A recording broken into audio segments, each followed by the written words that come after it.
नमो सिद्धाणं नमो आयर्याणं नमो वज्रायाणं नमो लोये सौवसाहूणं मोक्षमार्गस्य नेतारं भेत्तारं कर्मभूभृतां ज्ञातारं विश्वतत्त्वानां वंदे तद्गुणलब्धये। 1008 श्री मूलनायक आदिनाथ भगवान की जय। द्वासाम जिनवाणी माता की जय। आचार्य श्रेष्ठ आचार्य गुरुवर श्री 108 उमा स्वामी जी महाराज की जय। आचार्य श्रेष्ठ आचार्य गुरुवर श्री 108 विद्यासागर जी महाराज की जय। जगत पूज्य निर्यापक श्रवण मुनि पुंगव श्री 108 सुधा सागर जी महाराज की जय। समस्त मुनि संघ की जय। पहले 8वें अध्याय के सूत्रों का उच्चारण करेंगे। मिथ्या दर्शनाविरति प्रमाद कषाय योगा बंध हेतवः शकषायत्वात् जीवः कर्मणो योग्यान् पुद्गला नादत्ते स बन्धः प्रकृति स्थित्यनुभव प्रदेशास्तद विधेयः आद्यो ज्ञान दर्शनावरण वेदनीय मोहिनीयायुर्नाम गोत्रांतरायाः पंच नव द्वयष्टाविंशति चतुर्द्वि चत्वारिंशत् द्वि पंच भेदा यथाक्रमम् मतश्रुतावधि मनः पर्यय केवलानां चक्षु रचक्षु रवधि केवलानां निद्रा निद्रा निद्रा प्रचला प्रचला प्रचला स्त्यान वृद्धयश्च सदसद वेद्ये दर्शन चारित्र मोहिनीया कषाय कषाय वेदनीयाख्या स्त्री द्वि नव षोडश भेदा सम्यक्त्व मिथ्यात्व तदुभयान्य कषाय कषायौ हास्य रत्यरति शोक भय जुगुप्सा स्त्री पुण्य पुंसक वेदा अनंतानुबंध्य प्रत्याख्यान प्रत्याख्यान संजुलन विकल्पाश्चैषः क्रोधमान माया लोभा नारक तैर्यज्ञोन्मानुष दैवानि गति जाति शरीरांगोपांग निर्माण बंधन संघात संस्थान सहनन स्पर्श रस गंध वर्णानुपूर्व्य गुरु लघुपघात परघाता तपोद्योतोच्छवास विहायोगतया प्रत्येक शरीर त्रस सुभग सुस्वर शुभ सूक्ष्म पर्याप्ति स्त्रादे यशा कीर्ति सेतराणि कीर्तकरत्वं च उच्चैर नीचैश्च दान लाभ भोगोपभोग वीर्याणाम आदितस्तिसृणा मंत्रायस्य च 30 सागरूपम कोटि कोट्यः परा स्थिति सप्ततिर्मोहिनीयस्य विंशतिर्नाम गोत्रयोः त्रयस्त्रिंशत् सागरोपमाण्यायुषः अपरा 12 मुहूर्ता वेदिनीयस्य नाम गोत्रयोरष्टौ शेषाणाम मंतर मुहूर्ता। यहां तक कल अपना हो गया था। कल अपन ने नाम कर्म की प्रकृतियों को समझा था, गोत्र कर्म की और अंतराय कर्म की। फिर इसके बाद सभी कर्मों के उत्कृष्ट और जघन्य स्थिति बंध के बारे में चर्चा की थी। एक बार संक्षिप्त में देखेंगे। गति नाम कर्म के 4 भेद किए थे। जिस कर्म के उदय से जीव नरक गति को जाता है वह नरक गति नाम कर्म कहलाता है। इसी प्रकार चारों में लगाएंगे। जाति नाम कर्म के 5 भेद हैं। 1 इंद्रिय, 2 इंद्रिय, 3 इंद्रिय, 4 इंद्रिय और 5 इंद्रिय जाति नाम कर्म। जिस जाति नाम कर्म के कारण से 1 इंद्रियों में उत्पन्न होता है उसे 1 इंद्रिय जाति नाम कर्म कहते हैं। शरीर नाम कर्म के 5 भेद औदारिक, वैक्रियक, आहारक, तेजस और कारमा।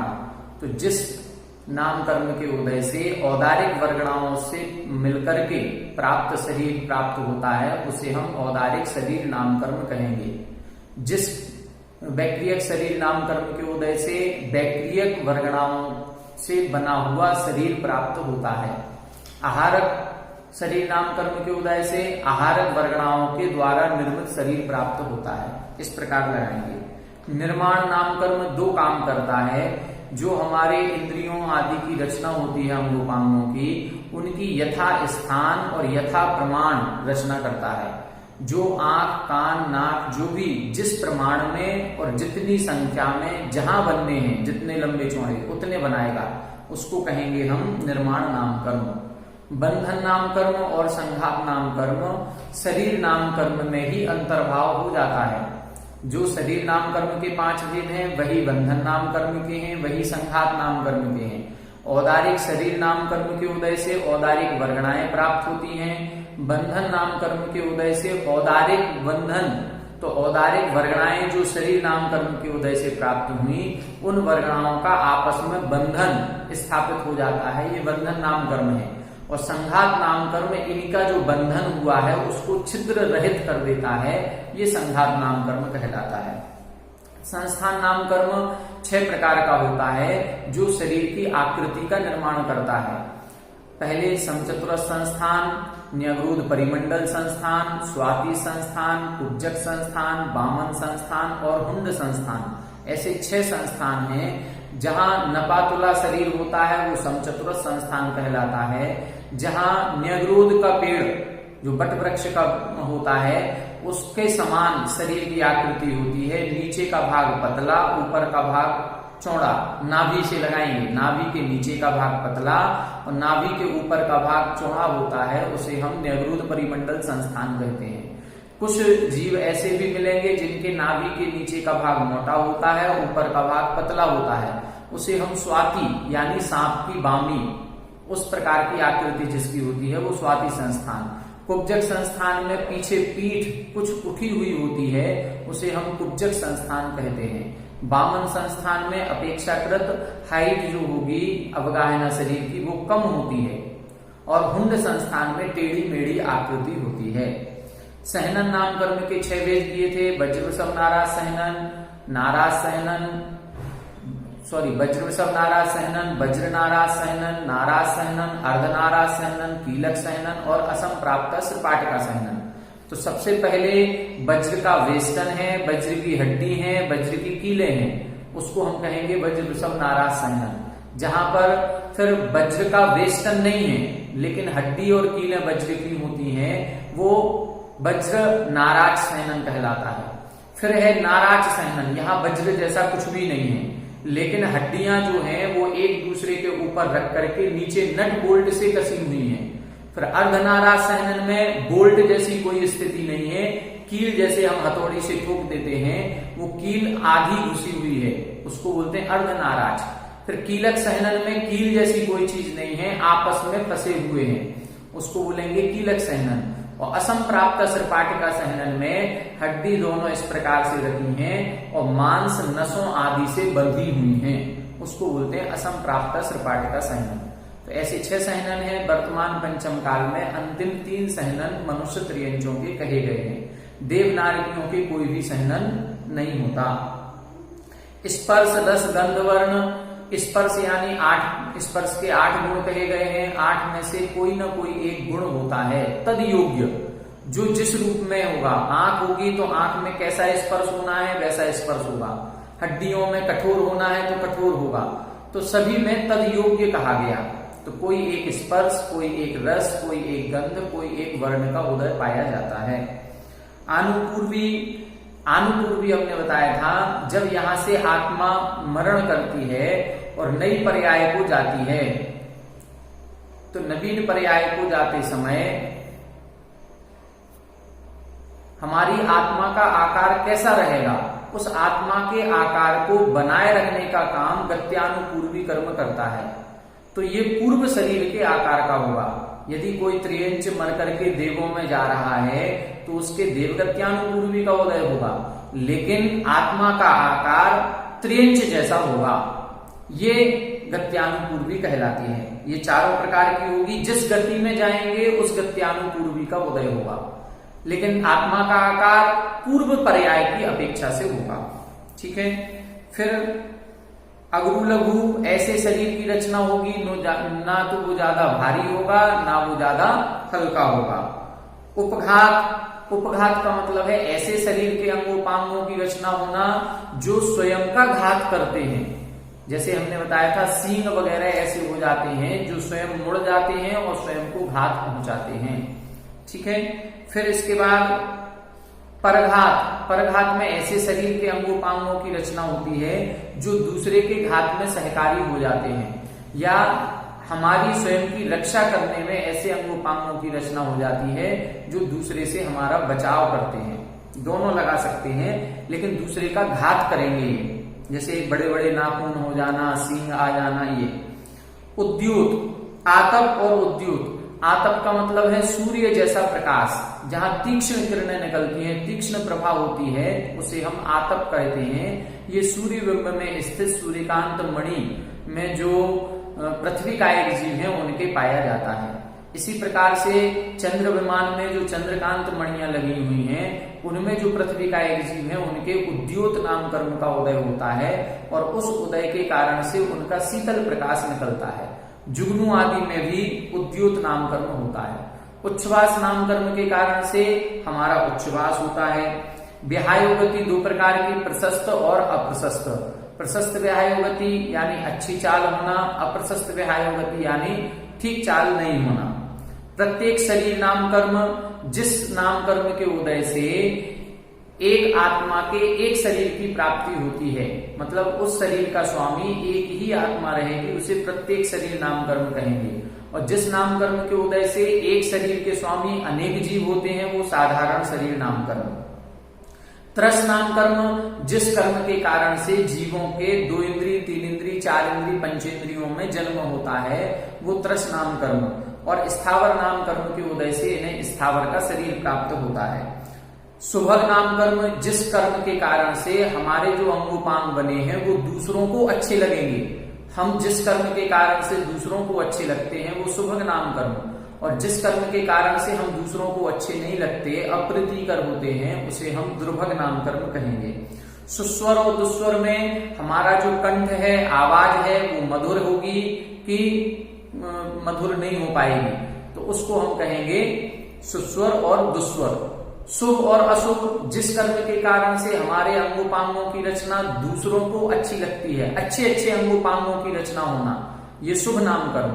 और हमारे अंगोपांगों की रचना उतनी अच्छी सुंदर नहीं होना, उसको कहेंगे हम अशुभ नाम कर्म। सूक्ष्म नाम कर्म के कारण से शरीर में जो औदारिक वर्गणाएं प्राप्त हुई हैं उनमें सूक्ष्म गुण आ जाता है, जिससे वो एक दूसरे को बाधा को प्राप्त नहीं होते। और बादर नाम कर्म के कारण से औदारिक वर्गणाएं बादर होती हैं और एक दूसरे को बाधा प्राप्त कराती हैं। पर्याप्त नाम कर्म के उदय से यह जीव पर्याप्तक होता है, नियम से आहार, शरीर, इंद्रिय, श्वास उच्छ्वास, भाषा और मन इन 6 पर्याप्तियों को पूर्ण करता ही करता है। बिना पर्याप्ति पूर्ण किए उसका मरण नहीं होता। और अपर्याप्त नाम कर्म के उदय के कारण से एक भी पर्याप्ति पूर्ण नहीं कर पाएगा, उसके पहले ही उसका मरण हो जाएगा। स्थिर नाम कर्म के उदय से जो 7 कुधातुएं उपधातुएं होती हैं शरीर के अंदर, वो स्थिर बनी रहती हैं। उपवास आदि करने पर भी शरीर में शिथिलता नहीं आती, कमजोरी नहीं आती। और अस्थिर नाम कर्म के उदय से इनमें अस्थिरता आ जाती है, शरीर कमजोर हो जाता है। आदेय नाम कर्म के उदय से शरीर में एक विशेष प्रकार की कांति होती है, अनादेय नाम कर्म के उदय से इस प्रकार की कांति नहीं होती, रूखापन होता है। यशः कीर्ति नाम कर्म के उदय से हमारे पुण्य गुणों की कीर्ति सब जगह फैलती है। जो गुण हमारे अंदर हैं वो गुण सभी जगह उनकी प्रशंसा होती है। और अयश कीर्ति नाम कर्म के उदय से हमारे अच्छे गुण होने के बाद भी हमारी कीर्ति नहीं होती है, हमारी कोई प्रशंसा नहीं करता है। तीर्थंकर नाम कर्म के उदय के कारण से तीर्थंकर बनते हैं। इस प्रकार से ये नाम कर्म की 93 प्रकृतियां कहीं। इसके बाद उच्च गोत्र के गोत्र कर्म के 2 भेद किए थे, उच्च गोत्र और नीच गोत्र। लोक मान्य कुल में जन्म लेना वो उच्च गोत्र कहलाता है, और लोक निंद्य कुल में जन्म लेना वो नीच गोत्र कहलाता है। अंतराय कर्म के 5 भेद किए थे, दानांतराय, लाभांतराय, भोगांतराय, वीर्यांतराय। दान देने की इच्छा होते हुए भी नहीं दे पाए तो ये दानांतराय कर्म का उदय समझना चाहिए। ठीक है, इसी प्रकार से पांचों में लगाना है। फिर अपन ने स्थिति बंध को समझा था कि इन कर्मों की स्थिति कितनी हो सकती है। यदि हम कर्म का बंध करें तो कितनी उत्कृष्ट स्थिति बांधते हैं और कितनी जघन्य स्थिति बांधते हैं, और कौन बांधता है।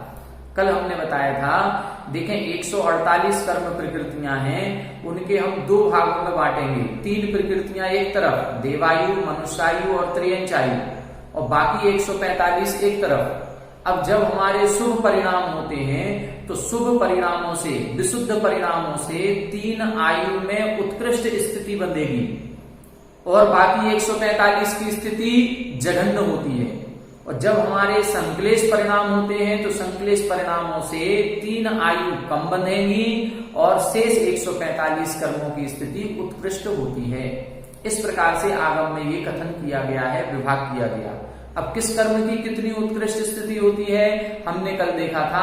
आदि तिसृणाम, प्रारंभ की 3 प्रकृतियां, ज्ञानावरण, दर्शनावरण और वेदनीय, और अंतरायस्य च, और अंतराय कर्म, इनकी 63 कोटि कोट्यः परास्थिति, 30 कोड़ा कोड़ी सागर की उत्कृष्ट स्थिति होती है। मोहिनी कर्म की 70 कोड़ा कोड़ी सागर की। ठीक है, फिर नाम और गोत्र की कितनी है, 20 कोड़ा कोड़ी सागर की होती है। 20 कोड़ा कोड़ी सागर का मतलब एक कल्पकाल। यदि नीच गोत्र का बंध कर लिया, और नीच गोत्र का बंध यदि 20 कोड़ा कोड़ी सागर का है, तो 20 कोड़ा कोड़ी सागर तक हम उच्च कुल में जन्म नहीं लेंगे इस कर्म के कारण से। ऐसे अपन को लगाना है। अब इनकी और आयु कर्म की कितनी है, 63 सागरोपमाणी, 33 सागर। यहां कोड़ा कोड़ी नहीं लगाना, ये ध्यान रखना। सभी में कोड़ा कोड़ी सागर है, और आयु कर्म केवल सागर है, इसमें कोड़ा कोड़ी नहीं है। कोड़ा कोड़ी क्या कहलाता है, 1 करोड़ में 1 करोड़ का गुणा करते हैं तो 1 कोड़ा कोड़ी कहलाता है। ठीक है, और सागर, जैसे हमने कहा 1 सागर की आयु, फिर 1 सागर से बढ़ते बढ़ते हम 33 सागर की आयु तक पहुंच गए, बढ़ते बढ़ते 1 लाख सागर, फिर 1 करोड़ सागर, फिर 1 करोड़ में 1 करोड़ का गुणा करें वो 1 कोड़ा कोड़ी सागर। कितनी बड़ी स्थिति बन जाती है, बहुत बड़ी स्थिति है कर्मों की। ठीक है, अब इनकी जघन्य स्थिति बताई तो 12 मुहूर्ता वेदनीयस्य, अपरा यानी जघन्य स्थिति मोहिनी कर्म की 12 मुहूर्त, नाम गोत्र की 8 मुहूर्त, और शेषाणाम बाकी बचे हुए जो 5 कर्म हैं उनकी जघन्य स्थिति अंतर मुहूर्त की होती है। इस प्रकार से कल अपन ने यहां तक स्थिति बंध तक पढ़ लिया था। अब आज अपन अनुभाग बंध प्रारंभ करेंगे। ठीक है,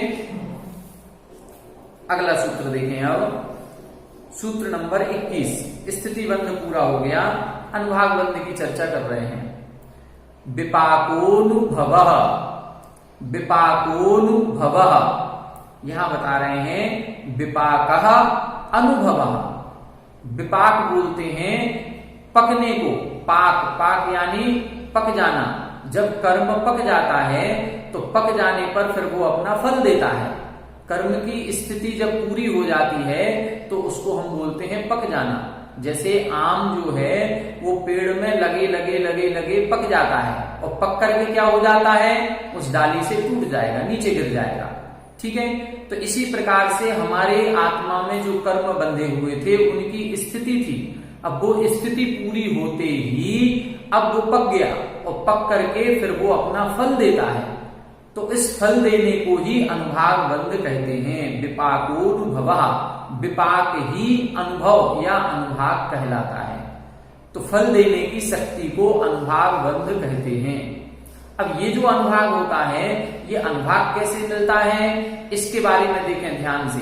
जैसे हमने अभी स्थिति बंध में बताया कि 145 कर्म एक तरफ और 3 कर्म एक तरफ। तो विशुद्ध परिणाम जब हमारे होते हैं तो 3 आयु कर्म की स्थिति ज्यादा होती है, शेष 145 की स्थिति कम होती है। और जब हमारे संक्लेशित परिणाम होते हैं तो 3 आयु कर्म की स्थिति कम, शेष 145 की ज्यादा। अनुभाग बंध में कैसा करते हैं, अनुभाग बंध में अब हम 2 भाग फिर करेंगे, लेकिन अब ये 145 और 3 नहीं है। यहां अनुभाग बंध में जब हम 2 भागों में बांटते हैं तो पुण्य प्रकृतियां एक तरफ और पाप प्रकृतियां एक तरफ। 100 प्रकृतियां पाप प्रकृतियां हैं और 68 प्रकृतियां पुण्य प्रकृतियां हैं। 168। अब प्रकृतियां तो 148 होती हैं, ये 168 कैसे हो गई? ये 168 ऐसे हो जाती हैं कि स्पर्श, रस, गंध और वर्ण की 20 प्रकृतियां पुण्य रूप भी होती हैं और पाप रूप भी होती हैं। तो उनको पुण्य में भी गिन लेते हैं और उनको पाप में भी गिन लेते हैं। इसलिए ये 148 की बजाय 20 बढ़ जाती हैं, 168 हो जाती है। तो 168 में से 100 प्रकृतियां पाप रूप हैं और 68 प्रकृतियां पुण्य रूप हैं। जब हमारे विशुद्ध परिणाम होते हैं, अच्छे परिणाम होते हैं, तो इन जो पुण्य प्रकृतियां 68 हैं, उन पुण्य प्रकृतियों का अनुभाग ज्यादा होता है, पाप प्रकृतियों का अनुभाग कम होता है। और जब हमारे संश्लेषित परिणाम होते हैं तो पाप प्रकृतियों का अनुभाग ज्यादा होगा, पुण्य प्रकृतियों का कम होता है। तो इस प्रकार से अनुभाग होता है। ठीक है, तो अनुभाग कैसे बढ़ेगा? विशुद्ध परिणाम करेंगे तो पुण्य प्रकृतियों का अनुभाग ज्यादा होगा। इसीलिए हमने बताया था कि जब हम कोई शुभ काम करते हैं, अपन ने 6वां अध्याय पढ़ा था, उसमें आया था शुभः पुण्यस्य शुभः पापस्य। शुभ क्रियाओं के करने से पुण्य प्रकृतियां बनती हैं। शुभ क्रियाएं करेंगे, मन वचन काय की शुभ प्रवृत्ति होगी तो पुण्य प्रकृतियां बनती हैं, और मन वचन काय की अशुभ प्रवृत्ति होगी तो पाप प्रकृतियां बनेंगी। तो जब हम पुण्य क्रियाएं कर रहे हों उस समय परिणामों को बहुत अच्छा रखें, क्योंकि उस समय क्या होगा, यदि पुण्य प्रकृतियां बन रही हैं, क्रिया अच्छी हो रही है तो पुण्य प्रकृतियों का बंद हो रहा है। लेकिन यदि उस समय हमने परिणाम अच्छे नहीं रखे, कसाय के परिणाम रखे, तो उन पुण्य प्रकृतियों का अनुभाग कम हो जाएगा। तो पुण्य प्रकृतियों का अनुभाग कम हो गया तो फिर उन पुण्य प्रकृति को बांधने का मतलब क्या निकलेगा? पुण्य प्रकृतियों का अनुभाग जितना तीव्र होगा उतना ज्यादा हम सुखी रहेंगे। इसलिए पुण्य क्रियाएं करते समय बहुत विशुद्ध परिणामों से करें। ठीक है, और पाप प्रकृतियों को भी यदि हमें मजबूरन करना पड़ रहा है तो उस समय भी विशुद्ध परिणाम करें। विशुद्ध परिणाम करने से क्या होगा, पाप क्रिया होते समय भी पाप प्रकृतियां बनेंगी, लेकिन उन पाप प्रकृतियों का अनुभाग कम से कम होगा। तो विशुद्ध परिणाम रखने चाहिए हमको हमेशा, चाहे वो पाप क्रिया कर रहे हो चाहे पुण्य क्रिया कर रहे हैं। यदि हम विशुद्ध परिणाम रखेंगे तो पुण्य प्रकृतियों का अनुभाग बढ़ेगा और पाप का अनुभाग घटेगा। ठीक है, तो इस प्रकार से अपन को समझना चाहिए।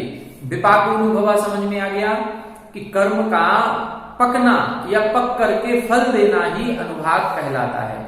और ये अनुभाग दो प्रकार का हो गया, पुण्य का अनुभाग और पाप का अनुभाग। इस प्रकार से तो जब हम विशुद्ध परिणाम करेंगे तो पुण्य प्रकृतियों का अनुभाग बढ़ता है और संश्लेष परिणामों से पुण्य प्रकृतियों का अनुभाग घटता है।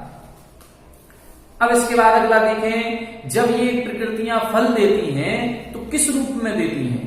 अब ऊपर बता दिया कि फल देती हैं, फल देने की शक्ति को अनुभाग बंद कहेंगे। तो अब ये जो प्रकृतियां फल देंगी वो किस रूप में देंगी? तो अगला सूत्र लिखा स यथानाम। स यथानाम यहां बता रहे हैं वह जो पुण्य फल मिलता है यथानाम, जैसा कर्म का नाम है वैसा ही उनका काम है।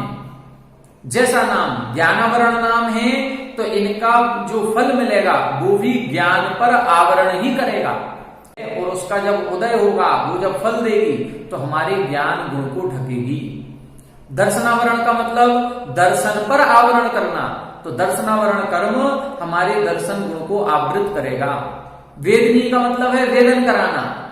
अब साता वेदनी का होगा तो साता यानी सुख, सुख का वेदन कराने वाली साता वेदनी, दुख का वेदन कराने वाली असाता वेदनी। मोहिनी कर्म का काम क्या है? मोहित करना, भुला देना, अपने स्वभाव को भुला देना। यह जीव अपने स्वभाव को भूल करके पर पदार्थों में आकृष्ट हो जाएगा, ये मोहिनी कर्म का काम है। तो जिस कर्म का जैसा नाम है उस कर्म का वैसा ही काम या वैसा ही फल प्राप्त होता है। सा यथा नाम, वह अनुभागबंध जो है या वह जो फल मिल रहा है वह फल उस कर्म के नाम के अनुसार ही मिलेगा।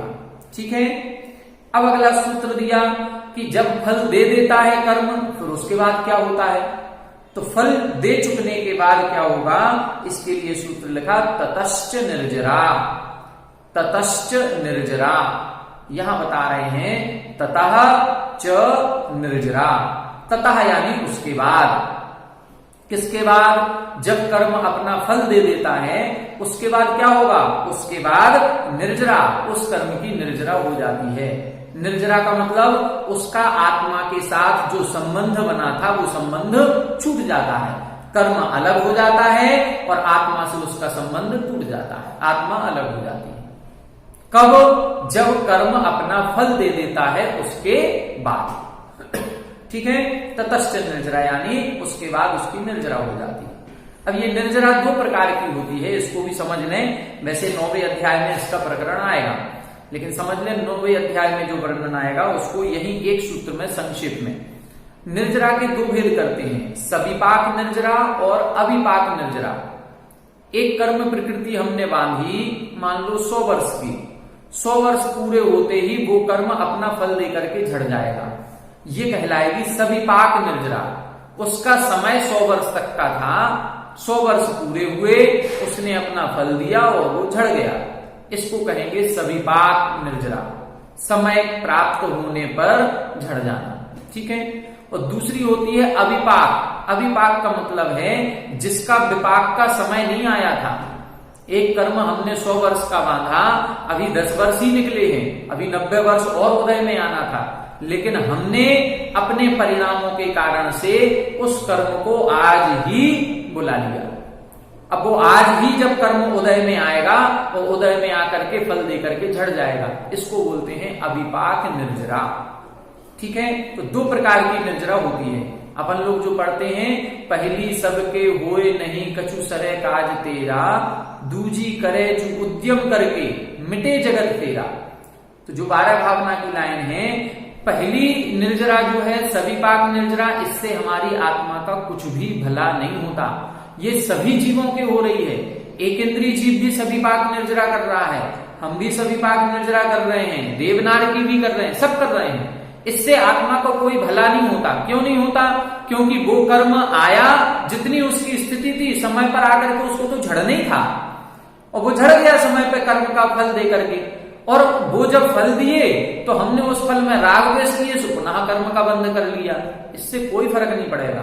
फर्क पड़ेगा कब? जब हम अविपाक निर्जरा करेंगे, तपस्या आदि करेंगे, समता परिणाम धारण करेंगे। उससे क्या होगा? उससे जो पुराने कर्म थे, जो जिनका अभी समय नहीं आया था, उन कर्मों को भी हमने आज ही झड़ा लिया। आज ही झड़ाने का नाम है अविपाक निर्जरा। अब हमें बहुत लंबे समय तक संसार में नहीं रहना पड़ेगा, उस कर्म को आज ही झड़ा दिया, तो ये कहलाएगी अविपाक निर्जरा।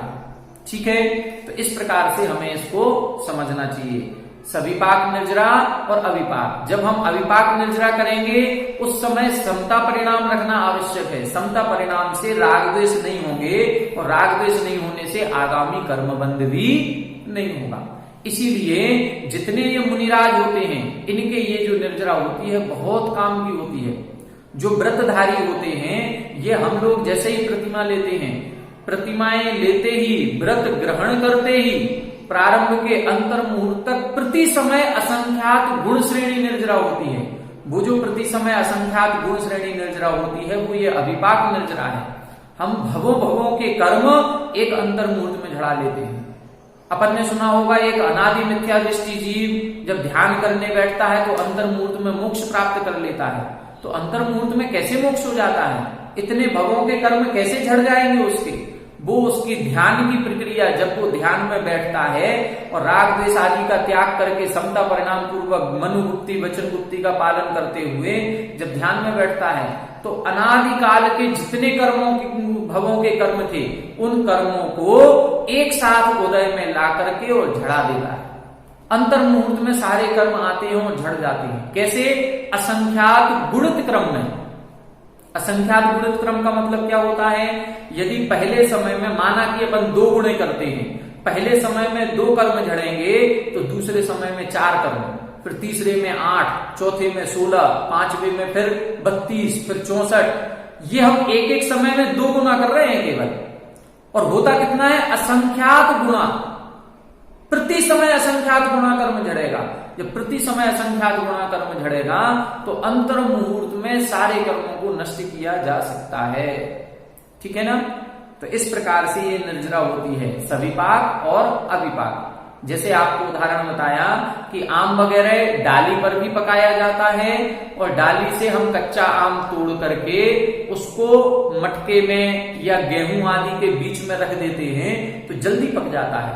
यदि पेड़ पर लगा रहेगा तो उसको 1 महीना लगेगा पकने में, और हमने अलग से कुछ उपक्रम विशेष करके पकाया तो 10 दिन में पक करके तैयार हो गया। तो वह 20 दिन कम हो गए कि नहीं हो गए? वो 20 दिन कम करने का काम है अविपाक निर्जरा। 20 दिन पहले ही उसको पका लिया और मार्केट में बेचने चले गए। आज जितनी भी सब्जियां ये जो मिल रहे हैं, चाहे केला मिल रहे हो, चाहे आम मिल रहे हो, मैक्सिमम सारे के सारे बाहर पकाए जा रहे हैं। पेड़ पर पकने का इंतजार कौन करेगा? सबको इंजेक्शन लगा करके वो बड़ा कर देते हैं, पीला रंग हो जाएगा, पक जाएगा और बाहर बेच दो, यही काम चल रहा है। तो अब ये काम जब बाहर चल रहा है तो ये काम अब हमें अंदर भी प्रारंभ करना है, अविपाक निर्जरा प्रारंभ करनी है। अविपाक निर्जरा से क्या होगा? हमारे जो कर्म अगले भवों में उदय में आने हैं उन कर्मों को हम परिणाम विशेष करके इसी भव में उदय में ला करके और धीरे धीरे समाप्त करेंगे। ठीक है, अब इसके बाद बता रहे हैं प्रदेश बंध। देखें, पहले प्रकृति बंध बता दिया, 8 कर्मों की प्रकृतियों का लक्षण बताया, फिर स्थिति बंध बता दिया, कौन से कर्म की स्थिति कितनी, फिर अनुभाग बंध बता दिया, अनुभाग कैसे होता है, अनुभाग क्या कहलाता है, फल देने की शक्ति विशेष, वो शक्ति विशेष को अनुभाग कहते हैं। वो अपने नाम के अनुसार होती है और जैसे ही उसका फल मिल जाता है वो कर्म आत्मा से निर्जरित हो जाता है। अब प्रदेश बंध क्या है इसको समझें। नाम प्रत्ययाः सर्वतो योग विशेषात् सूक्ष्मैक क्षेत्रावगाह स्थिताः सर्वात्म प्रदेशेश वनंतानंत प्रदेशाः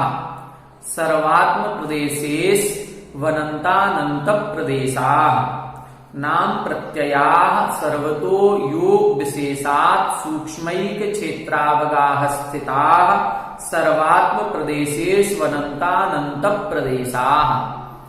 यहां बता रहे हैं प्रदेश बंध। प्रदेश बंध को समझने के लिए इधर इन्होंने कुछ प्रश्नोत्तर किए। पहले प्रश्न और उस प्रश्न के समाधान में उत्तर दिए और एक सूत्र बन गया। कैसे देखें इसको। प्रदेश बंध में हम कुछ परमाणुओं को लेते हैं, वो परमाणुओं की विशेषताएं इधर बता रहे हैं। वो परमाणु क्यों लेते हैं?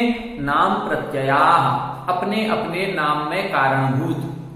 हमने जो परमाणु लिए हैं वो उनका विभाग कैसे हो जाएगा? वो अपने ज्ञानावरण, दर्शनावरण, वेदनी, मोहिनी रूप हो जाएंगे। तो अपने अपने नाम में कारणभूत परमाणुओं को लेते हैं। सर्वतो कब लेते हैं, किस समय होता है? सर्वतः यानी सभी भवों में, प्रत्येक समय। एक भी समय ऐसा नहीं है संसार काल में जब तक हम संयोग केवली अवस्था में हैं, जब तक संयोग केवली अवस्था है, संयोग केवली का अंतिम क्षण तक हमारे कर्मों का बंध प्रति समय होता है। एक भी समय ऐसा नहीं जिस समय कर्मों का आश्रव नहीं हो रहा हो। अरिहंत भगवान को भी, तीर्थंकरों को भी, सबको होगा। कब होगा? सभी भवों में, प्रत्येक समय में। सर्वतो किस कारण से होता है? योग विशेषात्, योग के कारण से होता है। हमारे मन वचन काय की जो प्रवृत्ति होती है उस प्रवृत्ति से आत्मा के प्रदेशों में परिस्पंदन होता है और उस परिस्पंदन को ही योग कहते हैं। और जैसे योग होता है कार्बन वर्गणाएं आकर के कर्मरूप हो जाती हैं। वो कार्बन वर्गणाओं का स्वरूप कैसा है? तो लिखा सूक्ष्म। वो कार्बन वर्गणाएं सूक्ष्म हैं। अपन ने एक सूत्र पढ़ा था जब दूसरे अध्याय में 5 शरीर बताए थे। औदारिक, वैक्रियक, आहारक, तेजस, कार्बनानी शरीराणी परम परम सूक्ष्मम। आगे आगे के शरीर सूक्ष्म सूक्ष्म हैं। तो कार्बन शरीर सबसे लास्ट में लिखा, तो कार्बन शरीर सबसे ज्यादा सूक्ष्म होता है। औदारिक से असंख्यात गुणे परमाणु, वैक्रियक में वैक्रियक से असंख्यात गुणे परमाणु, आहारक में आहारक से अनंत गुणे परमाणु, तेजस में और तेजस से अनंत गुणे परमाणु कार्बन शरीर में होते हैं। और वो कैसे हैं? सूक्ष्म सूक्ष्म हैं। तो ये सूक्ष्म शब्द इधर इन्होंने दे दिया। एक क्षेत्रावगाह, ये कौन से क्षेत्र से लेते हैं हम? मान लो हमारी आत्मा अभी मध्य लोक में है तो ये जो कार्बन वर्गणाएं हमने ग्रहण की है कौन से ऊर्ध्वलोक की करेंगे क्या कि अधोलोक की करेंगे? नहीं, एक क्षेत्रावगाह, जिस क्षेत्र पर हमारी आत्मा स्थित है उसी क्षेत्र की वर्गणाओं को हम ग्रहण करते हैं। जिस क्षेत्र की वर्गणाएं हैं उसी क्षेत्र की, ठीक है। फिर स्थिता, ये कैसी होती हैं? स्थित होती हैं, चलायमान नहीं होती। एक बार बंध गई तो अब आत्मा के साथ स्थित हो जाएंगी, बंध जाएंगी, चलायमान नहीं होंगी। कहां बंधती हैं ये? मान लो हम ये एक उंगली हिला रहे हैं, तो ये एक उंगली के हिलाने पर जो कर्म चिपकेगा वो केवल इसी उंगली में चिपकेगा या पूरे शरीर में चिपकेगा? कहां होगा कर्मों का आश्रव? तो अगला सूत्र आगे लिखा, सर्वात्म प्रदेशेषु, सभी आत्म प्रदेशों में। हो सकता है कि हम एक उंगली केवल, कई लोग बैठते हैं ऐसे पद्मासन लगा के बैठेंगे और एक पैर हिलता रहता है ऐसे धीरे धीरे। अब वो एक पैर यदि हिल रहा है तो क्या कार्बन वर्गणाओं का जो आश्रय होगा वो केवल उसी पैर में होगा? नहीं, संपूर्ण आत्म प्रदेशों में होगा, सिर में भी होगा, पैर में भी होगा, सब जगह होगा। हो सकता है कई लोग बिल्कुल एक आसन से बैठे हैं, बिल्कुल नहीं हिल रहे हैं, लेकिन मन में तरह तरह के विचार चल रहे हैं। तो मन योग होने से भी कर्मों का आश्रय हो रहा है। वो कौन से अंग में होगा? वो भी सभी आत्म प्रदेशों में होगा। कर्म का आश्रय किसी एक अंग में या किसी आत्मा के एक प्रदेश में नहीं होकर के संपूर्ण आत्म प्रदेशों में होता है। कितने परमाणु लेते हैं? तब लिखा अनंतानंत प्रदेशा, प्रति समय अनंतानंत परमाणुओं को ग्रहण करते हैं। न संख्यात न असंख्यात अनंतानंत परमाणुओं को प्रति समय जीव ग्रहण करता है। इस अनंतानंत के लिए शास्त्रों में एक शब्द मिलता है, समय प्रबद्ध। इसको क्या बोलते हैं? समय प्रबद्ध। जब पूछा जाएगा कितने परमाणु लेते हैं तो प्रति समय समय प्रबद्ध परमाणु ग्रहण करते हैं। समय प्रबद्ध कितना होगा? अनंतानंत। अभव्यों के अनंत गुणे और सिद्धों के अनंतवे भाग। जितने इस संसार में अभव्य जीव हैं उन अभव्य जीवों की संख्या से अनंत गुने, और जितने आज तक सिद्ध जीव हुए हैं उनकी संख्या का अनंतवा भाग कर दें। अब जितने बैठेंगे उतने परमाणुओं को हम प्रति समय ग्रहण करते हैं। ये प्रदेश बंध। तो प्रदेश बंध का इधर इन्होंने 5-6 विशेषताएं बताई हैं। क्या क्या विशेषताएं बताई? क्यों लेते हैं, किस कारण से? तो अपने अपने नाम में कारणभूत हैं। कब लेते हैं? सभी समयों में लेते हैं, सभी भवों में लेते हैं। किस कारण से लेते हैं? योग के कारण से लेते हैं। वो कैसी हैं? सूक्ष्म हैं।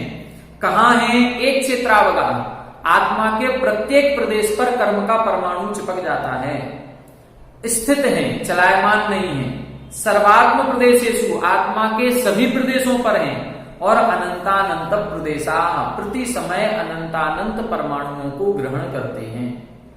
ये हुआ प्रदेश बंध। तो प्रदेश बंध में अपन को क्या समझना है? प्रदेश बंध में इतना समझें कि हम प्रति समय जैसे ही हमारे योग होता है हम अनंतानंत परमाणुओं को ग्रहण करते हैं। वो अनंतानंत परमाणु आकर के हमारी आत्मा में कर्म रूप से चिपक जाते हैं। कहां चिपकेंगे? संपूर्ण आत्म प्रदेशों में चिपकेंगे। कब होता है ये बंध? तो कोई स्पेशल टाइम फिक्स नहीं है कि इस टाइम पर होगा, प्रति समय होगा। जैसे ही हमारे कोई ना कोई योग चलता ही रहेगा और प्रति समय कर्मों का बंध होगा ही होगा।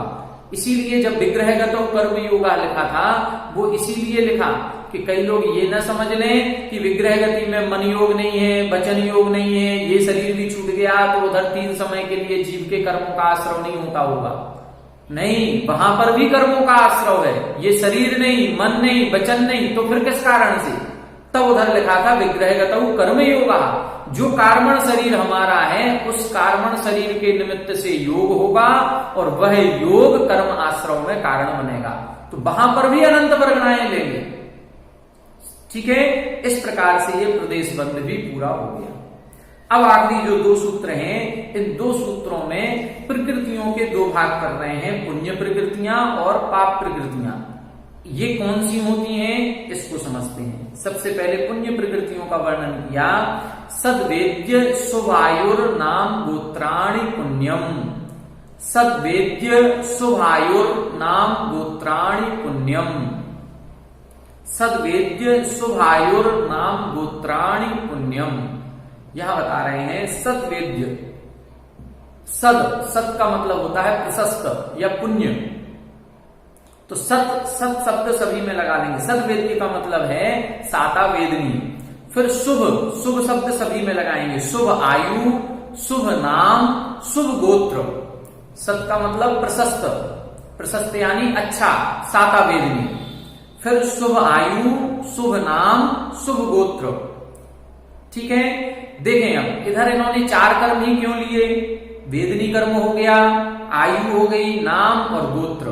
कर्म तो 8 होते हैं, तो 8 कर्मों को लेना चाहिए।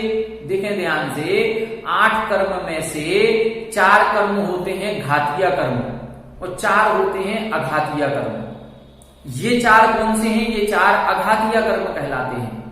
वेदनी, आयु, नाम और गोत्र ये अघातीय हैं। और घातीय कर्म कौन से होते हैं? ज्ञानावरण, दर्शनावरण, मोहिनी और अंतराय। तो घातीय और अघातीय का क्या मतलब है? घातीय का मतलब है घात करने वाले। किसका? आत्म स्वभाव का घात करने वाले। तो आत्म स्वभाव का घात तो ये पूरे 8 कर्म करते हैं। फिर ये इन 4 को क्यों लिखा? इन 4 का मतलब ये है कि ये ऐसे स्वभाव का घात करते हैं जिससे जीव का अस्तित्व ही नष्ट हो सकता है। जो जीव के मूल स्वभाव हैं, जैसे जानना, देखना, ये जीव का मूल स्वभाव है। इस स्वभाव के बिना जीव का जीवत्व ही नहीं रहेगा। इनको अनुजीवी गुण कहते हैं।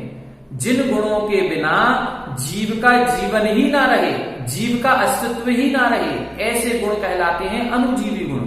और जो कर्म इन अनुजीवी गुणों का घात करते हैं उन्हें घातीय कर्म कहते हैं। अब वेदनी कर्म है, चाहे सुख मिले चाहे दुख मिले, इससे जीव के अस्तित्व पर कोई प्रभाव नहीं पड़ता। जीव नरक में रहे चाहे त्रियंच में रहे, चाहे देव में चाहे मनुष्य में, इससे जीव के जीवत्व पर कोई प्रभाव नहीं पड़ेगा। लेकिन यदि ज्ञान शून्य हो गया तो जो ज्ञान नष्ट हो रहा है, ज्ञानावरण कर्म ज्ञान को नष्ट कर रहा है, मोहिनी कर्म हमारी आत्मा को भुला रहा है, अंतराय कर्म हमारे आत्मा की शक्ति को नष्ट कर रहा है, तो ये हमारे आत्म तत्व की गुणों को नष्ट कर रहा है। इसलिए इनको अनुजीवी गुण कहते हैं। और जितने घातीय कर्म होंगे ये चूंकि जीव के जीवत्व को ही नष्ट करते हैं, इसलिए ये पाप रूप ही होते हैं। ये घातीय कर्म जो होंगे, ज्ञानावरण, दर्शनावरण, मोहिनी और अंतराय, ये पाप रूप ही होते हैं। इसलिए पुण्य में इनका नाम नहीं है। देखो, एक भी ज्ञानावरण का नाम नहीं दिया, दर्शनावरण नहीं लिखा, मोहिनी नहीं लिखा और अंतराय भी नहीं लिखा। क्यों नहीं लिखा? क्योंकि इनकी जितनी प्रकृतियां हैं वो सब पाप रूप हैं। ज्ञानावरण की 5, दर्शनावरण की 9, मोहिनी की 28 और अंतराय की 5। ये घातीय कर्म की 47 प्रकृतियां हैं। ये 47 की 47 पाप रूप ही होती हैं। ठीक है, अब बचे बाकी अघातीय कर्म। तो अघातीय कर्म की जो 101 प्रकृतियां बची हैं, उन 101 प्रकृतियों में हम 2 भाग करेंगे। अब उनमें कुछ पुण्य रूप हैं, कुछ पाप रूप हैं। तो यहां देख लिया अपन ने वेदनी कर्म के 2 भेद, साता वेदनी, असाता वेदनी। तो साता वेदनी पुण्य रूप हो गया। आयु कर्म के 4 भेद, नरक आयु, त्रियंचायु, मनुष्यायु, देवायु। तो नरक आयु पाप रूप, बाकी तीनों पुण्य रूप। गोत्र कर्म के 2 भेद, उच्च गोत्र और नीच गोत्र।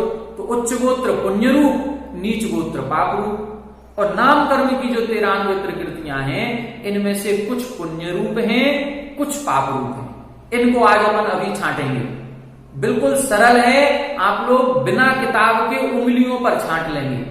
बिल्कुल सरल है, बिना किताब के आप लोग अपने बच्चों को पढ़ाएंगे तो ऐसे गोल के पढ़ा देंगे कि ये पाप रूप और ये पुण्य रूप। कोई कठिन नहीं है, अभी अपन बनाएंगे। अगला सूत्र देखें, अतोन्यत पापम। अतोन्यत पापम यहां बता रहे हैं, अतः अन्यत, जो ऊपर पुण्य प्रकृतियां कही हैं इनसे विपरीत, इनको छोड़ दें। अब जो बची हुई, अन्यत का मतलब शेष बची हुई हैं, वो पापम, पाप रूप होती हैं। अब पाप रूप कौन सी हैं? देखें, वेदनी कर्म में साता वेदनी ऊपर ले लिया, तो नीचे पाप रूप में कौन सा आ जाएगा? असाता वेदनी। शुभ आयु में 3 आयु ले ली, कौन सी? मनुष्य, त्रियंच और देव। तो नरक आयु पाप रूप हो जाएगी। गोत्र कर्म में उच्च गोत्र पुण्य रूप हो गया, तो नीच गोत्र पाप रूप हो जाएगा। ठीक है। बाकी जो 4 घातियां हैं वो पापरूप होते ही होते हैं, तो चारों घातियां पापरूप हो गए। अब अपन को क्या समझना है, अभी हमने आपको बताया था कुल कर्म की प्रकृतियां होती हैं 148। कितनी होती हैं? 148। पूरे 8 कर्मों का टोटल करेंगे तो 148 कर्म प्रकृतियां। उनमें से हमने आपको बताया नाम कर्म में स्पर्श, रस, गंध और वर्ण, ये 20 प्रकृतियां ऐसी हैं, ये पुण्य रूप भी होती हैं और ये पाप रूप भी होती हैं, इसलिए इनको दोनों में जोड़ देते हैं। जब दोनों में जोड़ेंगे तो 100 प्रकृतियां होती हैं पाप रूप और 68 प्रकृतियां होती हैं पुण्य रूप। अब अपन इनको देखें कैसे इनको लगाएंगे। 100 प्रकृतियां गिनना है और 68 प्रकृतियां गिनेंगे अपन। बहुत सरल है।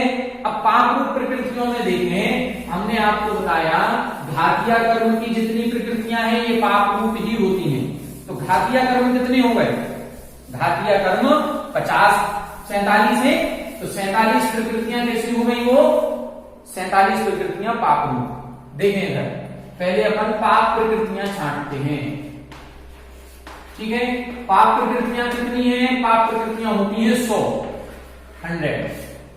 ये संख्या याद करनी। अब याद क्या करनी? 100 है, शतक है पूरा पाप प्रकृतियों का, तो ये अपने आप याद रहेगा। अब कैसे छांटेंगे?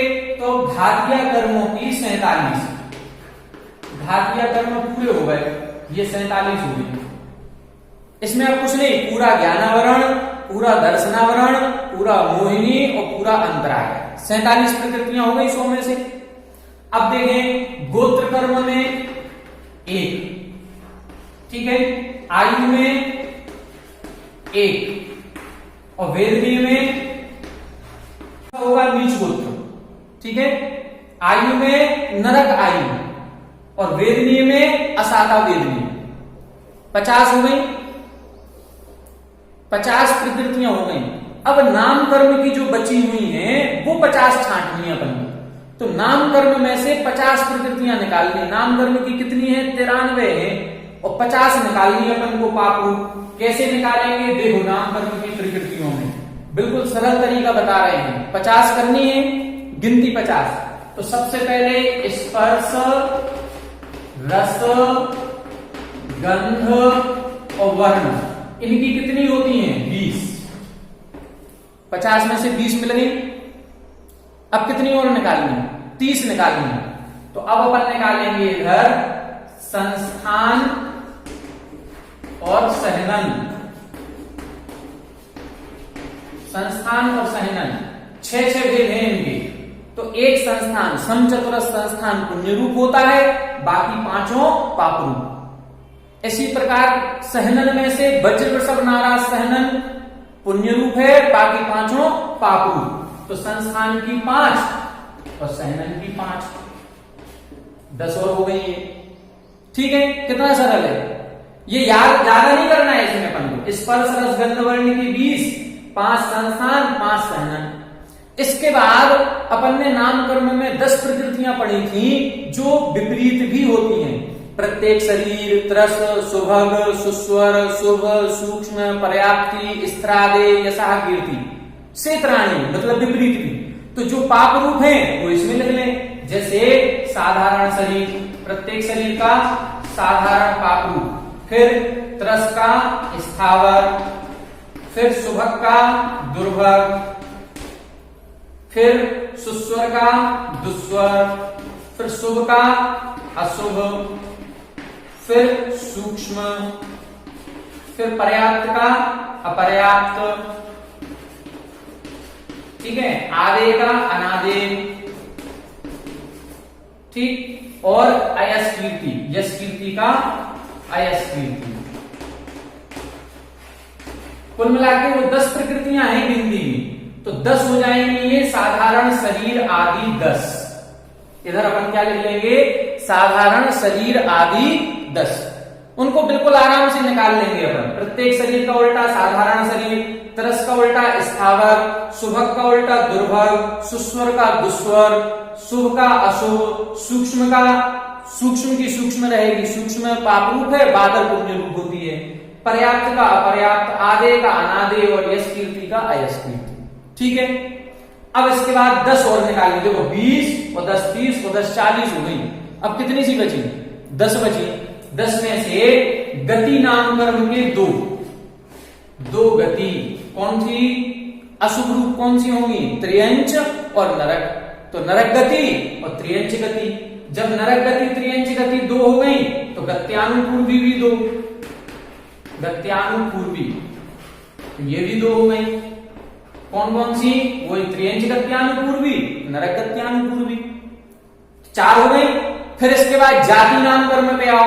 तो जाति नाम कर्म में पंचेंद्री जाति पुण्य रूप, बाकी चारों पाप रूप। तो 1 इंद्री, 2 इंद्री, 3 इंद्री और 4 इंद्री जाति। तो ये 4 हो गई। ये कितनी हो गई? 8 हो गई। अब 8 के बाद कितनी बची? अब 2 और चाहिए बस। तो 2 में से अपन ने एक पढ़ी थी विहायोगति। विहायोगति 2 होती हैं, प्रशस्त विहायोगति, अप्रशस्त विहायोगति। तो अप्रशस्त विहायोगति पाप रूप हो जाएगी, अप्रशस्त विहायोगति। तो एक ये हो गई और एक होती है उपघात। हमने आपको बताया था ऐसे अंगोपांगों की रचना होना जिनसे हमारा ही घात होता है, इसलिए वो पाप प्रकृति है। तो एक हो गई उपघात। हो गई ये 100 प्रकृतियां छांटी हैं अपन ने। अब बताओ कितना सरल है। 100 प्रकृतियां छट गई है। कैसे छट गई? 47 घातीय कर्मों की, 1 गोत्र, 1 आयु, 1 वेदनी। तो 50 तो यही हो गई। अब बची 50 नाम कर्म की। तो उसमें से 20 स्पर्श रस गंध वर्ण की हो गई, 5 संस्थान, 5 सहनन, तो 10 ये हो गई। और 10 बाद में विपरीत वाली दी हुई है, वो स्पष्ट छठी छटाई है। अब अपन पहले चले गति जाति। तो गति में 2 हो गई, 2 गति तो 2 गत्यानुपूर्वी और 4 जाति।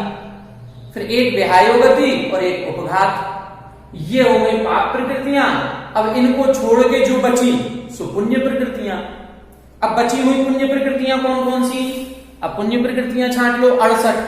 तो 68 में से 20 स्पर्श रस गंध वर्ण की 20 तो वही हो गई। अब 48 चाहिए। तो 48 में से 5 निकलेंगी, ये गोत्र की 1, आयु की 3 और वेदनी की 1, 5 ये हो गई। अब 43 चाहिए नाम कर्म की। तो 43 नाम कर्म के लिए अपन गति जाति से क्रम से सूत्र पढ़ेंगे और अपने आप एक एक प्रकृति निकलती चली आएगी। तो पुण्य प्रकृतियां भी छट जाएंगी। देखो आपको एक बार निकाल के बता दे रहे हैं, आप लोग अपने घर पे आराम से निकाल लेंगे। इधर अपन अब पुण्य प्रकृतियां लिखेंगे, इधर अब कौन सी लिखेंगे अपन? पुण्य प्रकृतियां। पुण्य प्रकृतियों में केवल अघातीय कर्म ही लेना है।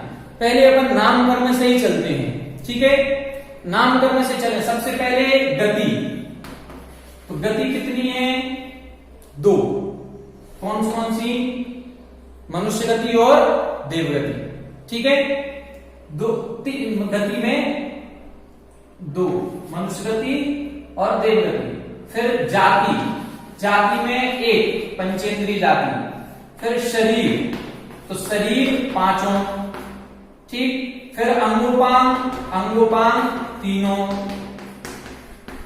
फिर निर्माण, निर्माण की 1, ठीक है? फिर निर्माण के बाद क्या आएगा? बंधन संघात। तो बंधन की 5, संघात की 5, ये सब पुण्य रूप है। फिर संस्थान, संस्थान कितना? 1, सहनन 1, स्पर्श रसगंध वर्ण की स्पर्श आदि, ये पूरी 20, ठीक है? फिर इसके बाद आनुपूर्वी, आनुपूर्वी की 2, फिर अगुरु लघु, अगुरु लघु। अब उपघात छोड़ दें, परघात, फिर आतप, फिर उद्योग, फिर उच्छ्वास, ये सब पुण्य प्रकृतियां हैं। फिर विहायोगति में प्रशस्त विहायोगति, ठीक है? फिर अब इसके बाद 10 प्रकृतियां वो आ जाएंगी। प्रत्येक शरीर, त्रस, सुभग, सुस्वर, शुभ, सूक्ष्म, पर्याप्ति, स्थिर आदि, ये 10 प्रकृतियां और आ गई हैं, 10। अब इसके बाद 1 गोत्र कर्म, 1 वेदनी कर्म और 3 आयु कर्म। बस अब इनको जोड़ लें तो अपनी पूरी 68 हो जाएंगे। बिल्कुल सरल है, कहीं कुछ है ही नहीं। यदि आपको नाम कर्म का सूत्र याद है कि प्रकृतियां कौन कौन सी होती हैं, तो पुण्य पाप प्रकृतियां छांटना बिल्कुल भी कठिन नहीं है। अब देखें 2 और 1 3 और 5 8, 3 11, 1 12 और 5 17, 5 22, 1 23, 1 24 और 20 44, 44 और 10 54 और 1 55, 1 56 और 3 59, 60 61 62 63 64 65 66 67, एक तीर्थंकर, एक और आएगी तीर्थंकर। इस प्रकार से ये आपकी पूरी 68 प्रकृतियां पुण्य रूप होती हैं। ये 68 प्रकृतियां पुण्य रूप, ठीक है। कई जगह पर कई किताबों में कहीं कहीं 42 और 82 भी लिखा होगा, वो अलग अलग अपेक्षा है। एक सत्व की अपेक्षा होता है, एक बंध की अपेक्षा होता है, एक उदय की अपेक्षा होता है। तीनों अलग अलग अपेक्षाओं से वर्णन लिखा होगा। किसी किताब में सत्व अपेक्षा से, ये अपन किस अपेक्षा से देख रहे हैं, सत्ता की अपेक्षा से। सत्व अपेक्षा 148 प्रकृतियां होती हैं, तो सत्व की अपेक्षा से 100 पाप रूप और 68 पुण्य रूप, ठीक है। जब बंध की अपेक्षा बात करते हैं तो बंध 148 प्रकृतियों में से केवल 120 का ही होता है, 28 प्रकृतियों का बंध ही नहीं होता। तो जब बंध अपेक्षा बात करेंगे तो वो 28 कम हो जाएंगी। तो 120 में बात करेंगे तो 120 में 42 और 82 निकलती हैं। उदय अपेक्षा बात करेंगे तो यहां पर 42 और 84 निकलती हैं। तो ये अपेक्षाएं अलग अलग हैं, ये कोई कठिन विषय नहीं है। इसमें ये नहीं सोचना कि हमने इधर 168 बताई हैं, हमारी किताब में तो 42 और 82 लिखा है, ऐसा कुछ भी नहीं। वो बंध की अपेक्षा है। 28 प्रकृतियों का बंध नहीं होता। 28 प्रकृतियां कौन कौन सी हैं, तो ये जो 5 बंधन 5 संघात, इन 10 प्रकृतियों का बंध नहीं होता। स्पर्श रस गंध वर्ण की जो 20 प्रकृतियां हैं, इनमें से एक एक का बंध होता है। एक स्पर्श का, एक रस का, एक गंध का, एक वर्ण का। 16 प्रकृतियों का बंध नहीं होता। तो 16 ये और 10 ये 26। फिर एक हमने बताया था सम्यक मिथ्यात्व और सम्यक प्रकृति, ये 2 प्रकृतियों का बंध नहीं होता। ये मिथ्यात्व से ही 2 टुकड़े हो जाते हैं, इसलिए ये 28 प्रकृतियां बंध योग्य नहीं है। तो जब बंध की अपेक्षा पुण्य पाप प्रकृतियां बताएंगे तो वहां पर 120 के ही भाग करते हैं, और जब 120 के भाग करेंगे तो 42 और 82 124 निकलती हैं। 4 कहां से बढ़ गई, स्पर्श रस गंध वर्ण की पुण्य रूप भी हैं और पाप रूप भी हैं, तो 4 बढ़ जाती हैं। उदय की अपेक्षा देखेंगे तो उदय की अपेक्षा 42 पुण्य रूप और 84 पाप रूप। वहां 2 कौन सी बढ़ जाती हैं, 82 की जगह 84 हो गई। सम्यक मिथ्यात्व और सम्यक प्रकृति, ये 2 प्रकृतियों का उदय पाया जाता है, और ये पाप रूप हैं, इसलिए पाप में इनको जोड़ देते हैं। इस प्रकार से अपन एक की अपेक्षा कोई भी याद कर लें। सत्व की अपेक्षा करेंगे तो ज्यादा अच्छा है। सत्व की अपेक्षा याद करें तो ये बिल्कुल सरल है, कहीं कोई भी कठिन नहीं है। यहां पर इस प्रकार से अपना ये 8वां अध्याय जो था वो पूरा हो गया।